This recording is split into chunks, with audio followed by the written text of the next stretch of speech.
ఎన్నికల సమయంలో ఇచ్చిన హామీలను నెరవేర్చమంటే కేసులు పెడతారా అంటూ అనంతపురం నగరంలో అంబేద్కర్ విగ్రహం ఎదుట ఐక్య విద్యార్థి సంఘాల నాయకులు వైఎస్ఆర్ కాంగ్రెస్ పార్టీ యువజన విభాగం ఆధ్వర్యంలో నిరసన కార్యక్రమాన్ని నిర్వహించారు. ఈ సందర్భంగా పెద్ద ఎత్తున కూటమి ప్రభుత్వం కక్ష సాధింపు చర్యలకు దిగుతోందని, అక్రమంగా కేసులు పెట్టి అరెస్టు చేస్తుందని మండిపడ్డారు. ఈ సందర్భంగా ఎన్డీఏ ప్రభుత్వంపై పోరాటం చేస్తామని వారు హెచ్చరించారు.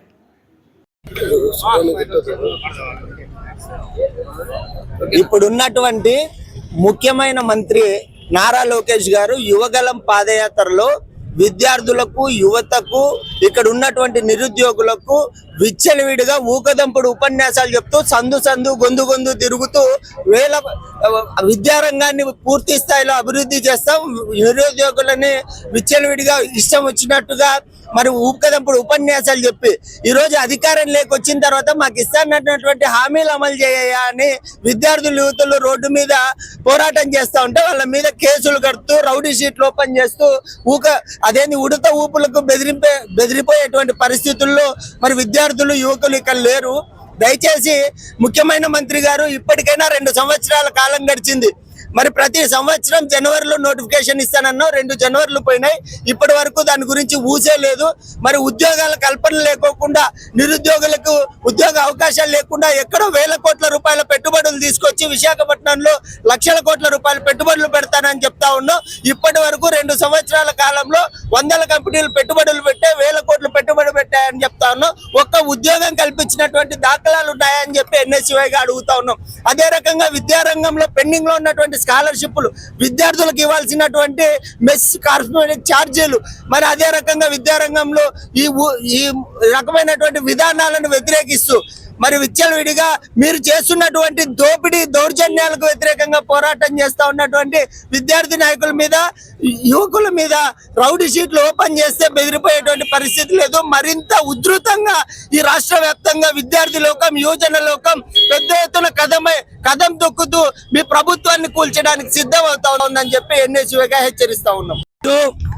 ఆంధ్రప్రదేశ్ రాష్ట్రంలో విద్యార్థులకి, యువతకి ఏ విధమైన హామీలు ఇచ్చారో, యువగలం పాదయాత్ర అని చెప్పి ఏ విధమైన హామీలు ఇచ్చారో ఆ హామీల కోసం విద్యార్థి సంఘాలైతేనేమి, యువజన సంఘాలైతేనేమి ప్రశ్నిస్తుంటే ఆ ప్రశ్నకి సమాధానం చెప్పక నీళ్లు నములుతూ ఖర్జూరపు నాయుడు అయినటువంటి మంత్రి నారా లోకేష్, ఖర్జూరపు నాయుడు బలవర్గారైనటువంటి మంత్రి నారా లోకేష్ గారు ఈరోజు నీళ్లు నములుతూ ఎవరైతే క్వశ్చన్ చేస్తున్నారో వాళ్ళని కేసులు పెడతాం, అక్రమంగా మీ మీద రౌడీ షీట్లు ఓపెన్ చేస్తామని బెదిరించే ధోరణి ఈరోజు రాష్ట్రంలో నెలకొనింది. ఎందుకురా ఇవన్నీ చేస్తున్నారంటే వాళ్ళు స్కాములు చేసుకోవడానికి బార్లు ఓపెన్ చేస్తా అంటే ఎందుకు ఓపెన్ చేస్తున్నారు అని అడుగుతున్నారు. ఉద్యోగాలు ఇవ్వలే, ఉద్యోగ కల్పన చేస్తామన్నప్పుడు ఉద్యోగ కల్పన ఎందుకు చేయలేదని అడుగుతున్నాము. అదేవిధంగా ఫీజు రియంబర్స్మెంట్ రాలా, ఫీజు రియంబర్స్మెంట్ ఎందుకు ఇవ్వలేదు అని అడుగుతున్నాం. ఎగ్జామినేషన్ ఫీజు అవుట్ ఉంటే అక్రమంగా ఫీజులు కట్టించుకుంటున్నారు, అవి ఎందుకు కట్టించుకుంటున్నారు అని అడుగుతున్నాం. ఇవన్నీ అడుగుతూ ఉంటే విద్యార్థి నాయకుల మీద కేసులా, సంక్షేమ హాస్టళ్లకి నిధులు విడుదల చేయని ప్రశ్నిస్తే కేసులా, పీపీపీ మోడ్ ఎందుకు అని చెప్పి ఉద్యమాలు చేస్తే కేసు అంటే ప్రజా యొక్క హితం కోరే వాళ్ళు ప్రజా హక్కుల కోసం పోరాడుతుంటే కేసులు, రౌడీ షీట్లు పెట్టి గొంతు నులిమే ప్రయత్నం కూటమి ప్రభుత్వం చేస్తుంది.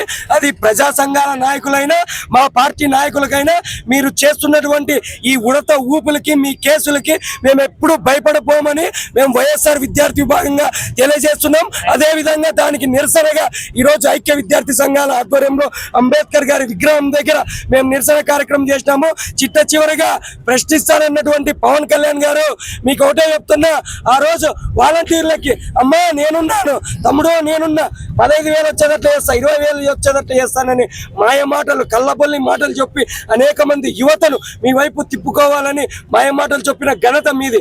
ఈ రోజు యువతకి ఉద్యోగాలు లేక గత ప్రభుత్వం ఇచ్చిన నోటిఫికేషన్ లో ఫిలప్ చేస్తుంటే మా ప్రభుత్వంలో ఒక్క నోటిఫికేషన్ ఇచ్చాము అని చెప్పుకునే స్థాయి కానీ మీకు లేకుండా పోయింది. దయచేసి ఆ రోజు ఇచ్చిన వాలంటీర్లలో ఉన్న యువతకి ఇచ్చిన మాట అయితేనేమి, ఇప్పుడు ప్రిపరేషన్ అవుతున్నటువంటి యువతకైతేనేమి, విద్యార్థులు పడుతున్న ఇక్కట్లకైతేనేమి మీరు బయటికి వచ్చి ప్రశ్నించాలని మేము వైఎస్ఆర్ విద్యార్థి విభాగంగా డిమాండ్ చేస్తున్నాం. ఈ 18 నెలల కాలంలో అంబేద్కర్ గారి రాజ్యాంగం కాకుండా రెడ్ బుక్ రాజ్యాంగం నడుస్తూ ఉంది. గత ఎలక్షన్ ముందర అధికారం కోసం యువతకి అదేవిధంగా విద్యార్థులకి అనేక హామీలు ఇచ్చి ఈరోజు అధికారంలో రావడం జరిగింది. గతంలో మనం చూసాం ఎక్కడికి వెళ్ళినా కూడా జాబ్ రావాలంటే బాబు రావాలని స్లోగన్. ఈరోజు అధికారంలోకి వచ్చిన తర్వాత ఈ కూటమి ప్రభుత్వంలో జాబులు వచ్చే పరిస్థితే లేదు. ఆ రోజు మనం విన్నాం జాబ్ ప్రతి ఇంటికి కూడా ఒక జాబ్ అని చెప్పనేసి, జాబ్ ఇవ్వలేకపోతే 3,000 రూపాయలు నిరుద్యోగ వృత్తి ఇస్తామని చెప్పి కూడా ఈ ప్రభుత్వం చెప్పుకొని వచ్చింది. ప్రభుత్వం వచ్చిన వెంటనే ఈ కుటుంబ ప్రభుత్వంలో జాబులు వచ్చే పరిస్థితి లేకున్నప్పటికీ ఈ ఏదైతే 3,000 నిరుద్యోగ వృత్తి అని పూసే లేకుండా పోయింది. ఒకటే చెప్తూ ఉన్నాం ఈ ప్రభుత్వానికి, మీరు ఏదైతే హామీలు ఇచ్చారో ఆ హామీలు ప్రశ్నిస్తూ ఉంటే యువత కానీ విద్యార్థి కానీ వారిపైన అక్రమ కేసులు, అక్రమ అరెస్టులు చేస్తూ ఉన్నారు. దీనికంతా కూడా మేము చెల్లించలేదని చెప్పి తెలియజేస్తా ఉన్నాం. ఇంకోటి మనం చూస్తూ ఉన్నాం, 16,000 పోస్ట్ ఇచ్చి ఈరోజు ఎంతో పబ్లిసిటీ చేసుకున్నారు. వారికి కూడా చెప్తున్నాం, గత వైఎస్ఆర్సీపీ ప్రభుత్వంలో ఒకటే జీవోపై 1,35,000 శాశ్వత ఉద్యోగాలు ఇచ్చిన ఘనత వైఎస్ జగన్మోహన్ రెడ్డి గారిది. మీరు తల కింద తపస్సులు చేసినా కూడా అంతటి రికార్డు మీరు సాధించలేదని చెప్పని తెలియజేస్తా ఉన్నాం. అంతేకాకుండా మనం ఏదైతే మనం చూసామో గత ఎలక్షన్ల ముందర చంద్రబాబు నాయుడు ఒకటే చెప్తూ ఉన్నారు, నేను సంపద సృష్టిస్తా అని చెప్పాడు. ఈరోజు మనం ఎక్కడ చూసినా కూడా ప్రతి నెల కూడా ఈరోజు అప్పులు చేసే పరిస్థితి ఉంది. ఈ నెల 6వ తేదీన చూస్తే 6,500 రూపాయలు 6,500 కోట్లు అప్పు చేయడం జరిగింది. అంతేవిధంగా ఫిబ్రవరిలో కూడా 5,500 కోట్ల రూపాయలు అప్పు చేసేకి మొదలు పెట్టాడు. దానికి అదే కాకుండా మార్చి సంబంధించి 5,500 కోట్ల రూపాయలు కూడా ఆర్బీఐ దగ్గర ఇండియన్ పెట్టిన మనందరం కూడా చూస్తూ ఉన్నాం. ఈ రోజు మనం చూస్తూ ఉంటే ఇది అప్పుల ప్రభుత్వంగా కనిపిస్తూ ఉంది. 19లో చూసాం, ప్రతి జనవరి 1వ తేదీన జాబ్ క్యాలెండర్ ప్రకటిస్తామని చెప్పని లోకేష్ గారు చెప్పారు.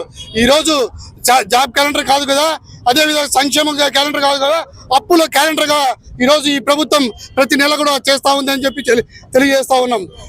ఈరోజు మన రోజు చూస్తూ ఉంటే విశాఖపట్నంలో ఏదైతే ఈ ప్రభుత్వానికి వ్యతిరేకంగా విద్యార్థులకి అదేవిధంగా ఎవరైతే యువజన విభాగం ఉన్నారో వాళ్ళకు అనుకూలంగా మాట్లాడారని చెప్పనేసి విశాఖపట్నంలో యువజన విద్యార్థులపై రౌడీ షీట్ ఓపెన్ చేశారు కూడా. వాళ్ళందరికీ కూడా చెప్తున్నాం, ఈరోజు పోలీసు వారు, కొంతమంది పోలీసు వారు కాకి బట్టలు కాకుండా పచ్చ చొక్కాలు వేసుకొని ఈ ప్రభుత్వానికి అనుకూలంగా ప్రతిపక్షానికి వ్యతిరేకంగా పనిచేస్తూ ఉన్నారు. వారందరికీ కూడా చెప్తా ఉన్నాం, మీరు ప్రజల పక్షాన్ని నిలబడండి, ప్రభుత్వాన్ని కాదు అని చెప్పి తెలియజేస్తూ రాబోయే రోజుల్లో ఈరోజు ఏదైతే పిలుపు మేరకు సిపిఐ పిలుపు మేరకు మా వైఎస్ఆర్ కాంగ్రెస్ పార్టీ కూడా వాళ్ళకి మద్దతు ఇవ్వడం జరిపింది. గతంలో రాబోయే రోజుల్లో కూడా వైఎస్ఆర్ కాంగ్రెస్ పార్టీ మిగతా అనుబంధ సంఘాలు అదేవిధంగా ఏదైతే పార్టీలు ఉన్నాయో వైఎస్ఆర్ ఏఎస్ఎఫ్ ఏబీవీపీ ఇలాంటి సంఘాలు ఉన్నాయో వారందరితో కలిసి కూడా మరింత ఉద్యమం చేస్తామని చెప్పి తెలియజేస్తాం. ఈ ప్రభుత్వానికి ఒకటే డిమాండ్ చేస్తున్నాం, ఈరోజు మీరు ఇచ్చినటువంటి ఏదైతే యువతకు సంబంధించి నిరుద్యోగులకి 20 లక్షల ఉద్యోగాలు నిరుద్యోగ వృత్తి అని చెప్పన్నారో అందుకు సంబంధించి నిరుద్యోగులు 20 లక్షల మంది పైగా ఉన్నారు. ప్రతి ఒక్కరికి కూడా ఈ 18 నెలల కాలంలో ప్రతి ఒక్కరికి కూడా 3,000 చొప్పున 54,000 రూపాయలు అవుతుంది. వెంటనే తక్షణమే ఆ 54,000 రూపాయలు వెంటనే ఇవ్వాలని చెప్పి తెలియజేస్తూ, ఎవరైతే విద్యార్థులు ఉన్నారో వారందరికీ కూడా ఫీజు రియంబర్స్మెంట్ బకాయిలు ఉన్నాయో 6,300 కోట్ల రూపాయలు ఆ వెంటనే చెల్లించాలని చెప్పి తెలియజేస్తున్నాం. అదేవిధంగా ఆ రౌడీ షీట్లో అక్రమంగా అరెస్ట్ చేసిన అక్రమంగా కేసు పెట్టారో వాళ్ళందరూ కూడా వెంటనే విరమించుకోకపోతే పెద్ద ఎత్తున నిరసన తెలియజేస్తామని చెప్పి తెలియజేస్తున్నాం. విద్యార్థి యువజన సంఘాల ఆధ్వర్యంలో విద్యార్థి యువజన నాయకుల పైన పెట్టినటువంటి రౌడీ షీట్ ఎత్తివేయాలని చెప్పేసి ఈ రోజు రాష్ట్ర సమితి పిలుపు మేరకు అనంతపురం నగరంలో అంబేద్కర్ విగ్రహం ముందు నిరసన కార్యక్రమం చేపట్టడం జరిగింది. ఏదైతే అధికారంలో ఉన్నటువంటి ముఖ్యమంత్రి చంద్రబాబు నాయుడు గాని, లేదంటే విద్యాశాఖ మంత్రిగా ఉన్నటువంటి నారా లోకేష్ గాని, లేదంటే మీ నియోజకవర్గం ఈ రాష్ట్రంలో ఉన్నటువంటి 175 మంది ఎమ్మెల్యేలు గాని, లేదంటే 25 మంది ఎంపీలు గాని, రాజ్యసభ సభ్యులు గాని ఈ రోజు ఏ ఒక్క ప్రజా ప్రతినిధి పైన అక్రమ కేసులు 100ల కొద్ది 10ల సంఖ్యలో కేసులు ఉన్నా కూడా ఇంతవరకు ఏ ఒక్క నాయకుల పైన రాష్ట్ర ప్రభుత్వం వాళ్ళ పైన కేసులు నమోదు చేసి రౌడీ షీట్ ఓపెన్ చేయకోకుండా ఈ రోజు ఏదైతే మీరు వైసీపీ గవర్నమెంట్ లో మన ప్రభుత్వం అధికారంలోకి వస్తే ఈ హామీ అమలు చేస్తామని చెప్పి విద్యార్థులకు యువజనులకు హామీలు ఇచ్చారు. ఆ హామీలు అమలు చేయమని అడుగుతున్నటువంటి విద్యార్థి సంఘాల నాయకుల పైన ఈ రోజు కేసులు పెట్టి రౌడీ షీట్ ఓపెన్ చేస్తున్నారు. ఇవాళ మీ ఇంట్లో ఉన్నటువంటి మీ నారా లోకేష్ గా సంబంధించిన హెరిటేజ్ కంపెనీలో మేము మాట్లాడడం లేదు. మీరు ఇచ్చినటువంటి హామీలు అమలు చేయమని అడుగుతున్నాం. ఈ రాష్ట్ర ప్రభుత్వంలో ఉన్నటువంటి పోలీస్ అధికారులు విశాఖపట్నంలో ఏఎస్ఎఫ్ ఏవైఎఫ్ నాయకుల పైన కేసులు నమోదు చేశారు. ఇదే గుంటూరులో వైఎస్ఆర్సీపీ రాష్ట్ర అధ్యక్షుడి పైన కేసు నమోదు చేసి జైలుకు పెట్టి రిమాండ్ పంపారు. ఇవాళ అక్కడ ఉన్నటువంటి పోలీసులు కలిగితే ఏం కేసు సంబంధించి రిమాండ్ పెట్టారని అడిగితే మాకు పై నుంచి ఆదేశాలు వచ్చాయి, మేము రిమాండ్ పెడతామంటున్నారు. ఏఎస్ఎఫ్ గా రాష్ట్ర ప్రభుత్వాన్ని ఒకటే అడుగుతా ఉన్నాం. ఈ రోజు నారా లోకేష్ పైన అన్ని కేసులు ఉన్నాయి, ముఖ్యమంత్రి చంద్రబాబు నాయుడు పై అన్ని కేసులు ఉన్నాయి. వాళ్ళ కేసులన్నీ కూడా ఓపెన్ చేసి వాళ్ళకు విద్యార్థి సంఘాల నాయకులకు మహా అంటే మా పైన 10 కేసులు 15 కేసులు 20 కేసులు ఉంటాయి. కానీ ఈ రోజు స్వయాన ముఖ్యమంత్రి చంద్రబాబు నాయుడు మా పైన 27 కేసులు 28 కేసులు అంటా ఉన్నారు. ఆ 27 కేసులకు సంబంధించి చంద్రబాబు నాయుడు పైన పీడీ యాక్ట్ ఓపెన్ చేసి రాష్ట్రం నుంచి వైద్యులకి అవకాశం ఉంటుంది. కానీ మీరమ్మ ప్రజాప్రతినిధులు మీ పైన కేసులు నమోదు చేయరు, మీ పైన రౌడీ షీట్లు ఓపెన్ చేయరు. మీరు ఇచ్చినటువంటి హామీలు అమలు చేయమని అడిగితే ఈ రోజు విద్యార్థి సంఘాల నాయకుల పైన కేసులు నమోదు చేస్తా ఉన్నారు. ఏఎస్ఎఫ్ రాష్ట్ర ప్రభుత్వాన్ని ఒకటే డిమాండ్ చేస్తా ఉన్నాం. ఇప్పటికైనా కూడా రాష్ట్ర వ్యాప్తంగా విద్యార్థి సంఘాల నాయకుల పైన పెట్టినటువంటి కేసులు ఎత్తివేయాలా, లేని పక్షంలో రాష్ట్ర వ్యాప్తంగా పెద్ద ఎత్తున సమరశీల పోరాటాలు ఐక్య విద్యార్థి సంఘ ఆధ్వర్యంలో నిర్వహిస్తామని రాష్ట్ర ప్రభుత్వాన్ని హెచ్చరిస్తా ఉన్నాం.